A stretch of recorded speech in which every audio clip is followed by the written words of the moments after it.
अस्सलाम वालेकुम, मैं हूं शाहिद हुसैन। इस वीलॉग में आज बड़ी अहम तरीन जो है वो डिस्कशन करनी है। आपको हक़ाइक़ और जो वाक़यात हैं, हालात और वाक़यात हैं वो बताने हैं।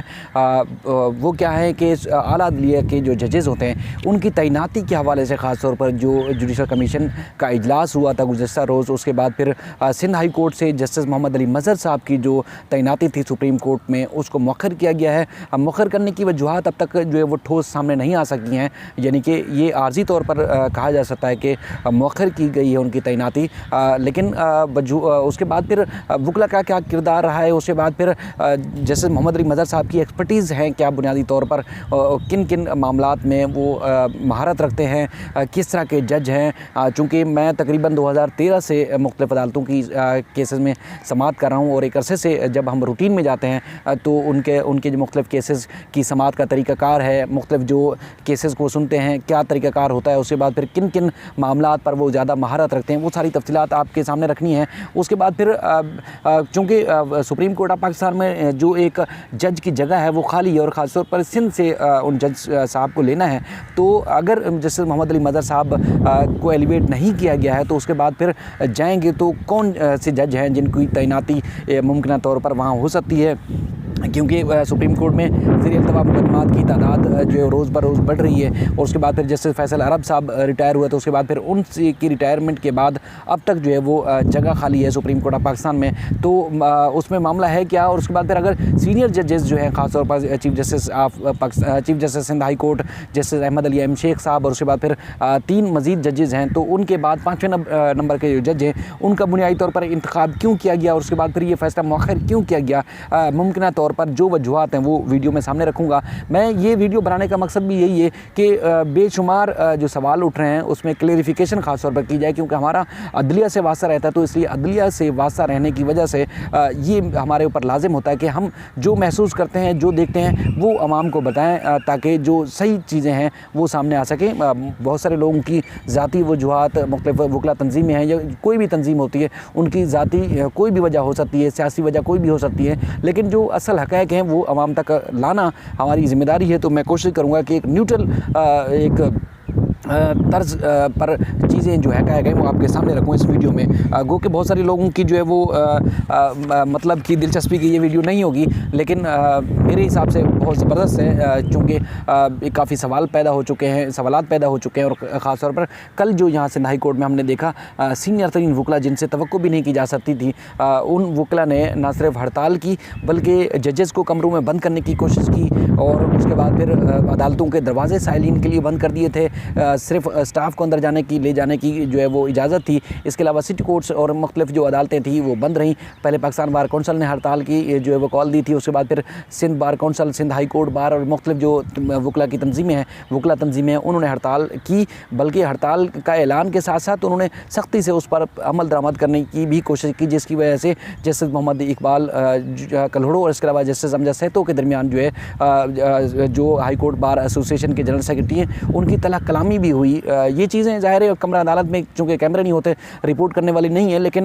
वकला इस हद तक आगे चले गए थे जस्टिस मोहम्मद अली मज़हर की एलिवेशन को लेके कि सुप्रीम कोर्ट ऑफ पाकिस्तान ने यानी कि जुडिशल कमीशन ऑफ पाकिस्तान ने जो है इस फैसले को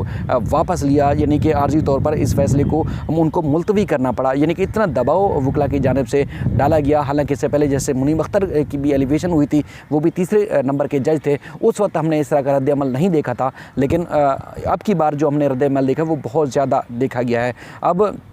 जैसे मोहम्मद अली मज़हर साहब की जो एक्सपर्टीज़ हैं, ख़ास तौर पर पहले मैं उनका जिक्र करता हूँ किन किन मामलात में वो एक महारत रखते हैं वो, और उसके अलावा फिर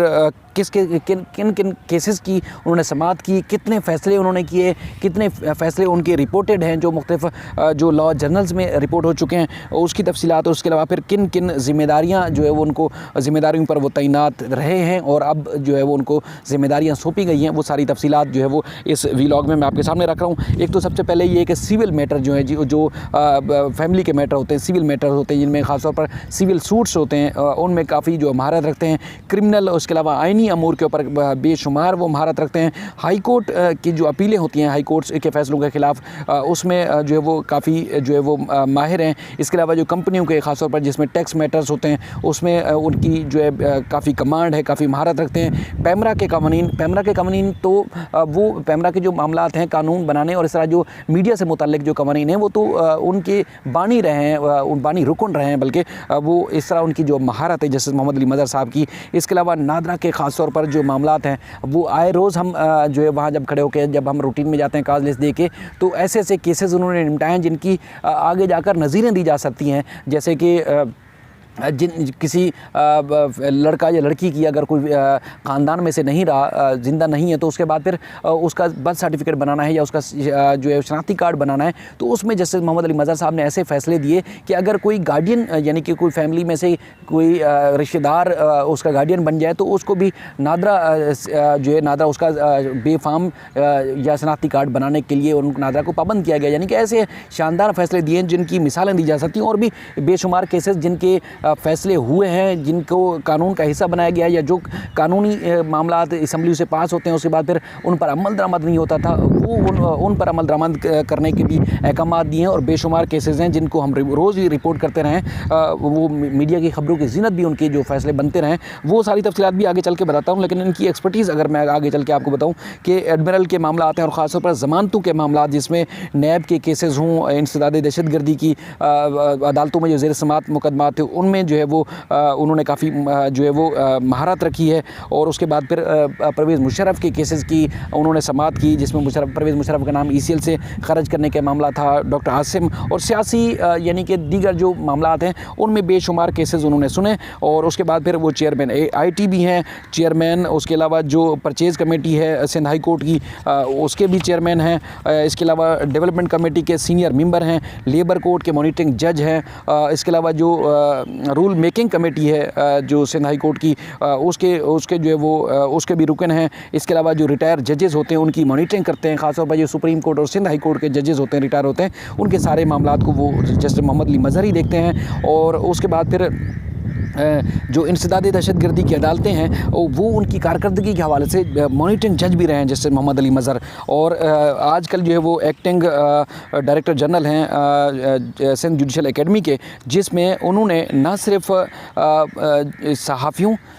बल्कि स्टाफ, वकला और जजेस की न सिर्फ ट्रेनिंग दी, बल्कि बेशुमार उन्होंने जो खिदमात अंजाम दी है। पहले जो इनसे पहले जो भी सिंध जुडिशल एकेडमी थी, उनका उसका जो काम था वो मजिस्ट्रेट्स और जजेस की वो ट्रेनिंग करते थे, उनकी वर्कशॉप्स और मुख्तलिफ जो उनके जो मुख्तलिफ अमूर हैं उनमें उनको तरबियत दी जाती थी। लेकिन जस्टिस मोहम्मद अली मज़हर को जब एक्टिंग चार्ज दिया गया इसका, उसके बाद फिर सूबे के जो वकील हैं उनको पुलिस, प्रोसिक्यूशन डिपार्टमेंट समेत, बल्कि उन्होंने इसका दायरा अख्तियार जो मज़ीद बढ़ाया इस जुडिशल एकेडमी का, उसमें FIA, इसके अलावा बलूचिस्तान लेवी फोर्सेस की भी उन्होंने ट्रेनिंग करवाई। और ख़ास तौर पर इसमें हमने देखा कि जो अदालतों के स्टाफ है उनकी भी मुख्तलिफ जो वर्कशॉप और ट्रेनिंग सेशंस करवाए गए जस्टिस मोहम्मद अली मज़हर साहब की सरपरस्ती में, जो एक इंतहाई अहम और एक बड़ा इक़दाम जो है वो इस मामले में देखा जा सकता है। दूसरा, जस्टिस मोहम्मद अली मज़हर साहब को ही उनके ही एक समय लेकर उनके सहरा जाता है, या उनको ही इस बात का क्रेडिट दिया जा सकता है कि पाकिस्तान की तारीख़ में पहली बार कोर्ट रिपोर्टर्स के लिए कवानीन के ऊपर जो है वो कवानीन के ऊपर उनको जो है वो ख़ास तौर पर ट्रेनिंग दी गई है। और उसके बाद फिर ट्रेनिंग दी गई है अदालती मामलात, और उसके अलावा जो लॉ जो मुख्तलिफ जो कवानीन हैं उनके ऊपर जो है वो ट्रेनिंग दी गई, ख़ास तौर पर जिसमें पैमरा के कवानीन हैं, हद तक इज़्ज़त के दावे हैं। इसके अलावा जो जुडिशल मामलात हैं उसमें अदालती रिपोर्टिंग किस तरह की जाती है, उनके कवानीन हैं क्या, और कवानीन के लिए क्या क्या एकदम जो है वो किस तरह की रिपोर्टिंग की जा सकती है। मुल्क और ज़ाहिर कौम की बेहतरी के लिए जो भी सहाफ़ी फील्ड में जाते हैं तो उनकी इस तरह की उनकी ट्रेनिंग होनी चाहिए, उनको अच्छी जो है वो तरीके से उनको ख़बरों की न सिर्फ अप्रोच पल के ऐसी खबरें जो है वो माशरे में लानी चाहिए जिनसे माशरे में ज़ाहिर अच्छाई भी हो सकती है, उसका बिगाड़ भी पैदा हो सकता है। तो जैसे मोहम्मद अली मज़हर साहब ने ख़ास तौर पर जो है वो रिपोर्टर्स के लिए ये सेशन मुनक़्क़िद कराया, जिसमें ना सिर्फ जजेस बल्कि सीनियर कानूनदान और सीनियर सहाफ़ी ने वहाँ पर जो कोर्ट रिपोर्टर थे सिंध जुडिशल अकेडमी में, उन्होंने वहाँ पर बैठ के जो है वो इस सारी ट्रेनिंग दी और सहाफ़ियों को जो है वो 2 रोज़ा वर्कशॉप में जो एक कानून था इस मामले में सारा वो कानून और उसके अलावा रिपोर्टिंग का तरीक़ाकार भी उसमें बताया गया है। अब बात आ जाती है कि जैसे मोहम्मद अली मज़हर साहब को क्यों एलिवेट किया जाता रहा या एलिवेट करने की कोशिश की गई। ज़ाहिर आला अदलिया में या मज़ीद आगे बढ़ने का हर किसी में ख्वाहिश होती है, लेकिन ये फ़ैसला जस्टिस मोहम्मद अली मज़हर साहब का तो नहीं था, ये जो जुडिशल कमीशन है उनका फ़ैसला होगा। उसमें पाकिस्तान बार कौंसिल और इसके अलावा दीगर जो चीफ जस्टिस हैं 4 सूबों के, उनके भी वो भी शरीक होते हैं। अटार्नी जनरल का फ़ैसला होता है, उसके बाद फिर जो वजारत कानून है उसका फ़ैसला होता है। तो उसके बाद ही फिर ये एलिवेशन के लिए ये नामज़दगी जाती है कि फ़लाँ जज जो है उनको एलिवेट किया जाएगा। और जो इतलात है, चूँकि हमारे लिए सारे जजेस जो हैं वो काबिल एहतराम हैं, मुअज़्ज़ज़ तरीन जजेस हैं, चाहे वो chief justice Sindh high court हों, उसके बाद फिर सीनियर प्यूनी जज हैं, या उसके बाद फिर मज़ीद जस्टिस अकील अब्बासी साहब हैं, या उसके बाद फिर चौथे नंबर के जो सीनियर जज हैं जस्टिस हसन अज़हर रिज़वी साहब। हमारे लिए तमाम जजेस जो है वो काबिल एहतराम हैं, लेकिन तमाम मामलात में ख़ासतौर पर सुप्रीम कोर्ट के लिए एलिवेशन के लिए मुख्तलिफ जो एक्सपर्टीज़ हैं वो देखी जाती हैं। उसके बाद ही फिर जो है वो फ़ैसला किया जाता है कि ये जज सुप्रीम कोर्ट ऑफ पाकिस्तान में इनकी ज़रूरत है और सुप्रीम कोर्ट ऑफ पाकिस्तान में इनको एलिवेट होना चाहिए। तो ये सारे जो म्यार था वो म्यार देखने के बाद ही इनकी नामज़दगी हुई। और उसके बाद फिर हमने देखा कि वकला की जानिब से ख़ासतौर पर जिस तरह का रद्द-ए-अमल आया, वकला ने ना सिर्फ एहतिजाज किया बल्कि मुख्तलिफ रेज़ोल्यूशन पास करते रहे। उसके बाद फिर करारदादों के साथ साथ फिर उन्होंने एहतिजाज किया और इस तरह का सख्त तरीन एहतिजाज किया, जिसकी वजह से सुप्रीम जुडिशल कमीशन पाकिस्तान है उनको ये फ़ैसला वापस लेना पड़ा। लेकिन ये इस तरह के जो काबिल जजेज़ हैं इनको आगे जाने का मौका होना चाहिए, ताकि यहाँ सिर्फ सिंध में फ़ैसले करते हैं, सिंध में, कराची में, यहाँ इनकी बहुत ज़्यादा ज़रूरत महसूस की जाती है अगर ये यहाँ से चले जाते। लेकिन इनकी आगे जो है वो हम समझते हैं कि इनकी सुप्रीम कोर्ट ऑफ पाकिस्तान में, जहाँ पूरे पाकिस्तान के जो कवानीन हैं, जो मामलात हैं, पूरी पाकिस्तान के अवाम के जहाँ फ़ैसले होने होते हैं, तो वहाँ इनकी ज़्यादा ज़रूरत थी। लेकिन एहतिजाज के बाद जो है वो ये फ़ैसला वापस लिया गया है। लेकिन जिन्होंने ये फ़ैसला इनको वहाँ एलिवेशन का करना था, तो उन्होंने तमाम एक्सपर्टीज़ इनकी देखी थी, इसके बाद ही उनका एलिवेशन का फ़ैसला हुआ था। लेकिन इससे पहले जो दीगर जजेज़ हैं वो हालांकि जगह खाली होने के बावजूद chief justice Sindh high court, उसके बाद फिर मोस्ट सीनियर 4 जजेज़ जो हैं उनकी एलिवेशन नहीं हो सकी है। अब मैं ज़ाहिर कोई ऐसी बात नहीं करना चाहता जिसकी वजह से किसी की दिल आज़ारी हो, लेकिन उनको नहीं लेके जाया गया। शायद उनकी एक्सपर्टीज़ ऐसी ना हो जो सुप्रीम कोर्ट में एक्सपेक्ट की जाती हैं कि एक माहिर जज की क्या क्या जो है वो एक्सपर्टीज़ हो सकती हैं या होनी चाहिए। तो बहरहाल ये फ़ैसला मौखर कर दिया गया है। अब इसके जो है वो नुकसान हो सकता है हमारी एक आला अदलिया के लिए कि इतने माहिर और इतने काबिल जज की जो एलिवेशन है वो नहीं हो सकी है। लेकिन ये काफ़ी आगे जाके परेशानी का सबब बन सकता है। जैसे मोहम्मद अली मज़हर के लिए इंतहाई सीनियर और इंतहाई काबिल जज हैं, उनके लिए नहीं बल्कि ये हमारे मुल्क के लिए शायद एक नुकसानदेह चीज़ साबित हो, क्योंकि इनकी जो एक्सपर्टीज़ हैं, जिस तरह की महारत रखते हैं, ये सिर्फ जजेस और इनकी जो यहाँ तक वे अपने दायरा इख्तियार को महदूद नहीं रखते, बल्कि इनका दायरा इख्तियार, इनकी जो सोच का, इनकी जो एक काबिलियत है वो एक वसी तर सोच रखती है, वसी तर सोच रखते हैं। वो सिर्फ एक इदारे का, एक जगह का, एक आदमी का नहीं सोचते, बल्कि ऐसे हमने केस देखें जो लोग जो है कानूनी महारत भी नहीं रखते थे, लेकिन वो इन पर्सन जब केस लेके आते हैं तो जस्टिस मोहम्मद अली मज़हर साहब वो वह जज हैं जो एक्सपर्टीज़ यानी कि कानून की ऊपर गिरफ्त ना होने के बावजूद इन पर्सन लोगों के केसेस सुनते हैं, जो मफाद आमा के केसेस होते हैं, जो लोगों की बेहतरी के लिए केसेस होते हैं, वो सुनते हैं, उस पर फ़ैसले भी करते हैं और फ़ैसलों पर अमल दरामद भी होता है। इस तरह और भी रेप केसेस हैं, गाड़ियों की नंबर प्लेट्स के जो जदीद नंबर प्लेट्स के जो केसेस थे वो अदालत ने निपटाए हैं। और मैं गिनता जाऊँ, पुलिस में रिफॉर्म्स के हों, उसके बाद ट्रैफिक के मामलात हों, शहर की मज़ीद और सूबे की बेहतरी के लिए हों, ख़ासतौर पर डॉग बाइट्स के जो केसेस हैं वो एक शानदार तरीके से इन्होंने ये लेके चले। उनको बाज़ दफ़ा अदलिया के ऊपर जो है वो तनकीद होती है, ये इनका किरदार ऐसा रहा है कि कभी भी मुतनाज़ा ना, तो मैं तकरीबन कोई इनको 9 साल से जानता हूँ, इनका कभी भी कोई ऐसा चीज़ जो मुतनाज़ा हो वो ऐसी कभी भी नहीं हुई। इनसे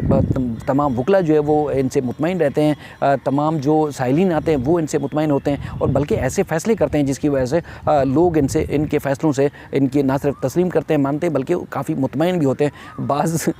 हमारे लोग दोस्त ये भी कहते हैं कि बाज़ अदालतों में केसेस में ऐसे फ़ैसले भी होते हैं जिसमें अगर जो साइल है वो जीतने के बावजूद भी अदालतों से खुश नहीं होता, लेकिन जस्टिस मोहम्मद अली मज़हर साहब की अदालत ऐसी है कि यहाँ जीतने के बावजूद भी और या हारने के बावजूद भी लोग खुश होकर जाते हैं, क्योंकि इतना इस हद तक वो अच्छी और महारत के साथ कानूनी गिरफ्त होने के बाद एक अच्छे तरीके से जब केसेस को चलाते हैं, उनके फ़ैसले करते हैं, तो वो फ़ैसले लोगों को मानने भी पड़ते हैं, चाहे वो पुलिस के हों, आइनी मामलात हों, या उसके बाद फिर